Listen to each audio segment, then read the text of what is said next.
Okay, so let's unpack this. If I asked you to name the most important safety feature in your car, what comes to mind? You'd probably say um, airbags, maybe anti-lock brakes. But the truth is, the most complex and critical piece of safety equipment is the one you bring with you. It's your vision. Driving is just a constant stream of visual data, yet most of us, well, we just treat our eyes like a passive camera. That is spot on. And the sources you've shared give us a really fantastic foundation for this. They show that a driver's sight isn't some single fixed thing. It's a complex, dynamic system of at least 11 different factors all working together. So when we talk about reducing risk on the road, we're really talking about optimizing how all those factors perform. Absolutely. And that's our mission today. We're going to try and turn this complex visual science into a genuine survival strategy for the road. We're drilling down into how understanding your range of vision can immediately cut your risk, improve your reaction time, and maybe stop you from making those common, sometimes fatal driving mistakes. Right. To start, let's just establish that core concept. Range of vision. It's not just what you can see, it's also how you see it, how you process it. It's the combination of central vision, your peripheral awareness, judging depth, and critically, how fast you recover from things like, glare.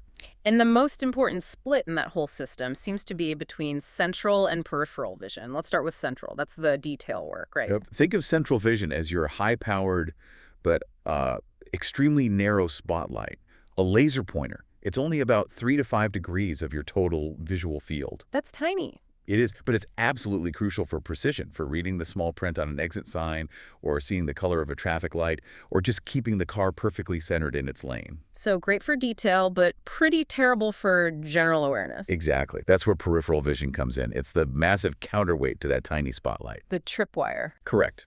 Peripheral vision is your tripwire system. It spans out to about 180 degrees horizontally. It completely sacrifices detail you can't read with it, but it's hypersensitive to motion. It's your early warning system for a ball rolling into the street, a car merging, anything like that before you've even turned your head. Yeah, the real insight here isn't just knowing the two exist, it's understanding the scale. Your whole field of vision combines them, and it's this huge 180-degree horizontal space. We have to stop driving like we only have that little spotlight on. We have to, train ourselves to listen to the tripwire. Precisely. And that's where the other 9 crucial capacities from the source material come in.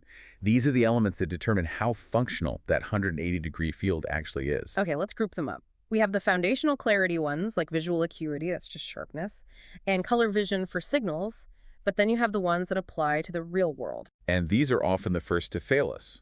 You need depth perception to judge distance. Without it, overtaking someone is just a total guess.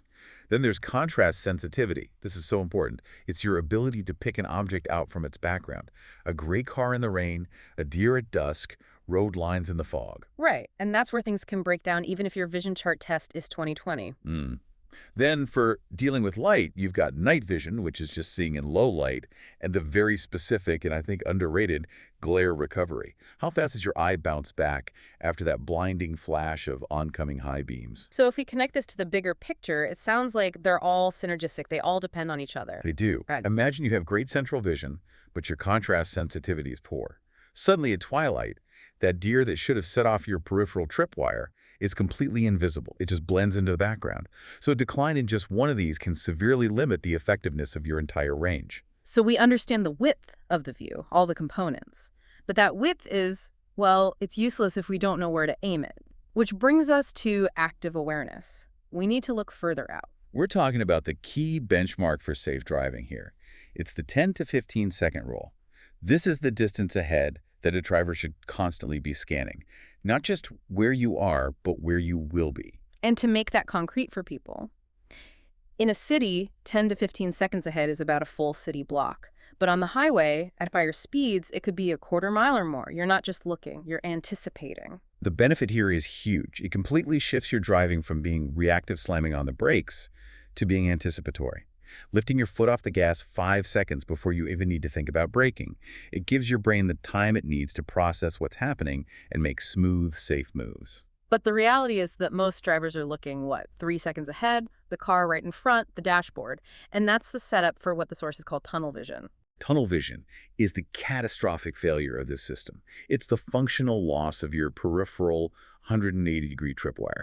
You're left operating with just that central 3 to 5 degree spotlight. Yeah. You're missing everything happening on the sides. We often think of tunnel vision as a medical issue, right? Like glaucoma. But the sources make it really clear that most of us are self-inducing it all the time when we drive. So why does high speed do that? Does it physically narrow our vision? It's a combination of biology and psychology. As your speed increases, your brain is just flooded with information. So to cope, it unconsciously starts prioritizing the immediate path ahead for survival. It basically turns off the non-essential peripheral processing. It's a defensive mechanism that really backfires. Oh, I've felt this. When I'm late and rushing or I'm really focused on finding a street name on the GPS, you get where you're going and realize you have no memory of the scenery you just drove past. Exactly. Intense concentration, stress, anxiety, Yeah. any distraction, a phone, the radio, it all diverts the brain's resources. And the functional result is the same as if you suddenly developed a severe eye condition. The closer your range of vision becomes, the slower your speed must be. That rule, that vision is directly tied to your velocity. That's probably the strongest takeaway here. You have to slow down to let your visual system catch up and widen out again. That's a powerful point. And it leads us right into the threats that compromise that visual range. Yeah. We just talked about the internal ones like speed and distraction. Now let's look at the external and biological threats. The classic one is night driving. It's not just that it's darker, it actually changes how our eyes work. Yes. When the light drops, your ability to see things at a distance is it's dramatically diminished. The range of clear vision shrinks. Second, and this is crucial, your peripheral vision becomes way less effective because it relies on detecting motion and subtle light changes, which are much harder to spot in the dark. And that must make it harder to judge speed. It does. You lose depth perception. It becomes incredibly difficult to accurately gauge the speed and distance of an oncoming car using just its headlights. Then you add in the constant threat of glare from those lights, and your already diminished range can be temporarily wiped out completely. Okay, now for the internal biological threats. The sources detail how aging impacts vision, and it's not just about needing glasses. It's a systemic breakdown of those 11 components we talked about. It's cumulative. As we age, a few things happen. We experience reduced visual acuity, obviously, but more dangerously, especially in low light, we get significantly decreased contrast sensitivity. Things just blend together more easily. And the glare problem gets a lot worse, doesn't it? Yes, a heightened sensitivity to glare and a dramatically slower glare recovery time. A 20-year-old might recover from high beams in 3 seconds. An older driver might take 8, maybe 10 seconds. That's a huge distance you've just covered while effectively blind. And it's not just the eyes. The sources remind us that the whole physical machine is changing. Exactly. Your capacity to respond decreases. Reflexes slow, which increases braking distance. And even just the physical ability to turn your head quickly to check a blind spot can be compromised by joint stiffness or muscle weakness. And finally, there are the specific medical conditions that restrict these components. Connecting back, these conditions are basically permanent versions of the temporary failures we cause ourselves. Absolutely. Take glaucoma. It causes a gradual loss of peripheral vision. That means the driver loses their 180-degree tripwire system. They might be able to read a sign right in front of them, but they cannot see the cyclist coming from the side. And on the flip side, there's macular degeneration, which attacks the central vision. Right. That's the loss of the spotlight. So it becomes hard to read signs or see things directly ahead, even though their peripheral vision might be okay. And then there are conditions like color blindness. Which directly affects the ability to interpret traffic signals, brake lights. The key message here is that if you know you have one of these conditions, you have to be hyper-vigilant about compensating for it, especially at night or at high speeds. So now we get to the actionable takeaways. We've defined the system, we've identified the threats. How do we fight back and maximize the vision we have? It seems to start with the car itself. The sources have some simple but really profound tips. First and foremost, clean your windshield and windows obsessively, inside and out. Dust and smears on the inside of the glass drastically increase glare and kill your contrast sensitivity at night. It's a cumulative effect, and using your lights properly is key too. Right. Use your high beams on unlit roads to get that 10 to 15-second view, but be extremely disciplined about dimming them for oncoming traffic. And what about inside the car? Manage your internal light pollution. Keep the cab lights off. Make sure the dashboard lights are dim. Your eyes need to stay adapted to the dark outside. A bright phone screen can totally ruin your night vision adaptation. And a simple trick.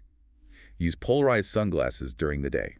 They are scientifically proven to cut glare, which reduces eye strain and improves contrast. What about stuff on the dashboard? People put all sorts of things up there. That's a visual clutter issue, but the bigger problem is reflection. You shouldn't put anything reflective or glossy on the dashboard. The surface itself should be matte, not shiny, to minimize reflections that bounce up onto your windshield. And of course, the physical setup. Mirrors, hand position. Yes. Adjust your mirrors to minimize blind spots. The BGE method blind spot glare eliminator is great for this. And keep your hands at 9 and 3 o'clock on the wheel. It's not just for control. Putting your hands at the top can actually block part of your view. Okay, so we've optimized the vehicle. Now, how do we train our eyes? Are there actual exercises we can do? Absolutely. Driving requires constant rapid focus shifts from your gauges to the car in front to the horizon, so you can train that.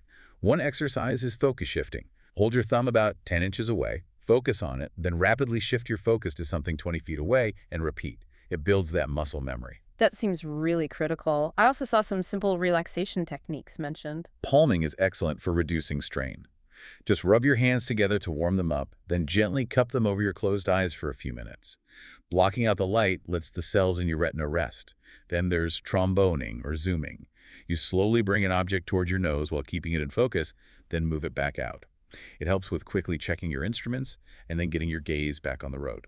Finally, we have to talk about monitoring all of this. You can't fix what you don't measure. Professional checkups are non-negotiable. That's where you get objective measures of your acuity, color vision, and depth perception. But you should specifically ask your optometrist for a contrast sensitivity test. If you struggle in rain or at night, that test is far more important than the standard eye chart. And what about a quick self-assessment? Is there anything we can do in the car? You can do a basic peripheral vision check, focus intensely on one spot on your dashboard, and then just consciously monitor for movement from the sides without moving your eyes. It's the act of consciously engaging your tripwire system. If you realize you're not seeing much, that's a signal to slow down and scan more actively. This whole deep dive has really reframed sight as an active skill, not just a passive sense. The journey to safety starts by moving from that tiny 3 to 5 degree spotlight out to that massive 180-degree peripheral detection system. The synthesis is powerful. We learned that safety isn't really about your physical reflex speed. It's determined by the visual lead time you give your brain to process danger, that 10 to 15-second buffer. Driving becomes a game of anticipation, not reaction. And that raises an important question, connecting everything we've talked about, speed, aging, and the environment. So, considering the huge impact of high speed on self-induced tunnel vision and the specific limits that aging puts on glare recovery, what's the one environmental factor where even the smallest visual impairment will have the most immediate and dangerous consequences for the vast majority of drivers? A truly practical thought to mull over on your next drive. Thank you for bringing this incredibly detailed source material to the table, and we hope this deep dive helps you drive smarter and safer. Please like, subscribe, and get notified.